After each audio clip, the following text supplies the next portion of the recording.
6 Essential Tools and Tips for Working with Multiple Mac Monitors. Having a dual monitor setup on your Mac serves as a major boost to your productivity. You waste more time than you may think sorting and arranging app windows. Doubling the space for those windows means you spend less time dealing with them and more time getting your work done. Setting up your Mac with dual monitors is easier than ever, in many cases, but making the best use of them is another problem altogether. We've gathered some of our favorite tips to help you make the most of multiple Mac monitors. By default, macOS will usually configure your second monitor to show the same exact contents as the first, which is known as mirroring. This is handy if you're showing a presentation to a group of people, but isn't useful if you want more room for your windows. Fortunately, turning it off is simple. Open System Preferences, go to Displays, then select the Arrangement tab. Uncheck Mirror Displays to extend the desktop to the second monitor instead. You can also choose your monitor's arrangement here, including which is on the left and right, depending on how you've physically set them up. You may even want to drag one monitor icon on top of the other. Another configuration you should make is choosing your primary monitor. To do this, just drag the white bar at the top of one of the screens in the Displays section to the monitor you prefer. Don't see one of your displays listed? Find out how to troubleshoot problems with multiple Mac monitors. Having monitor issues with your Mac. Here are several fixes for when your Mac's external displays aren't working like they should. Most Mac users with dual monitors like to have their dock on the bottom of the same screen as the menu bar. But that doesn't mean you have to. You can instead move it to the side of the screen. If your primary display is on the left, putting the dock on the right side will place it on the secondary monitor. To adjust the position of your dock, open System Preferences, then select Dock. Here, you'll see the Position on Screen item, where you can choose left, bottom, or right. You can also choose whether to automatically show or hide the dock as you prefer.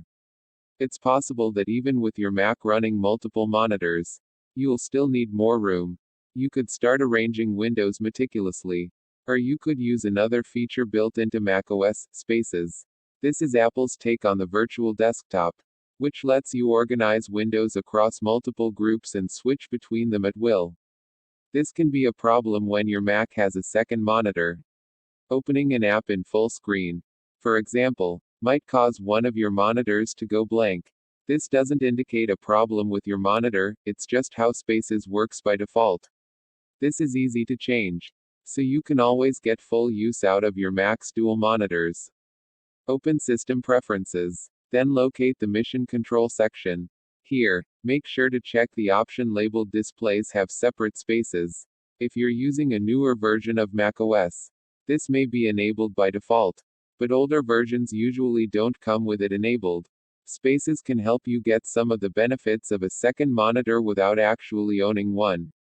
That's not the only way to get extra room to work without plunking down cash on an extra monitor. Though, if you have an iPad, you can use it as a second monitor for your Mac. There are a few ways to do this.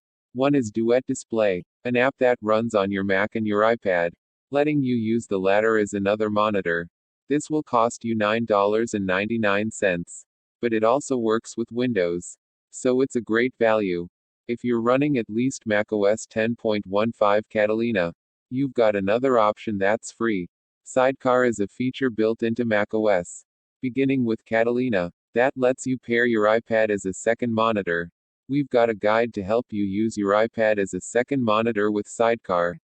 If you have a newer Mac and iPad, here's how to take advantage of the Sidecar feature to gain an extra monitor. If you're coming from Linux or Windows, you may be used to sending apps to different monitors with keyboard shortcuts.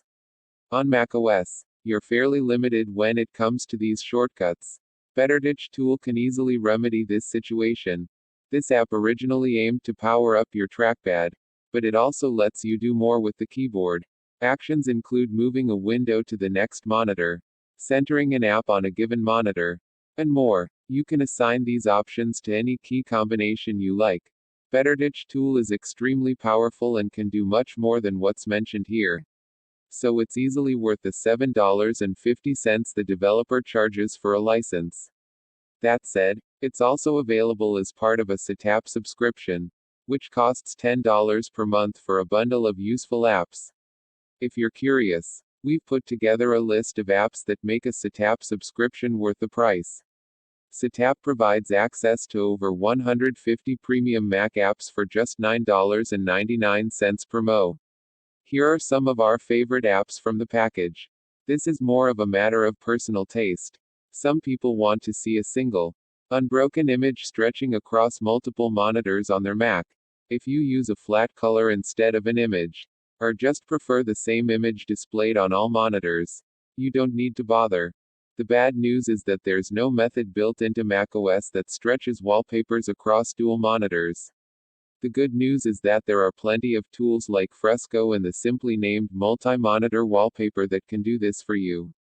Just install one, run it, and choose your wallpaper. Hopefully, these tips and powerful utilities help you utilize your extra screen space effectively.